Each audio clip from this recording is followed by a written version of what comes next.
درې مهمې جملې زده کوو په الماني ژبه باندې. په دې ویډیو کې زما اشاره مهمې نقطې ته ده چې یو کار په قصدي توګه نه کول. د مثال په توګه موږ چاته وایو تا ولې زما تلیفون یا موبایل مات کړ. دا جمله په الماني ژبه داسې وایو: واغوم hast du mein Handy kaputt gemacht. ولې دې زما تلیفون مات کړ.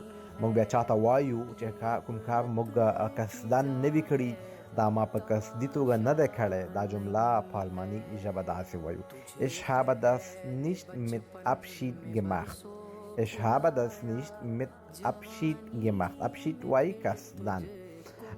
دوستانو کله چې موږ چاته وایو زه به تا ته بل واخلم، زه به تا ته بل واخلم، مطلب موبایل څنګه وایو په کمنټ کې ولیکئ. अजल तेरा कर देगी बिल्कुल सफाया जगा जी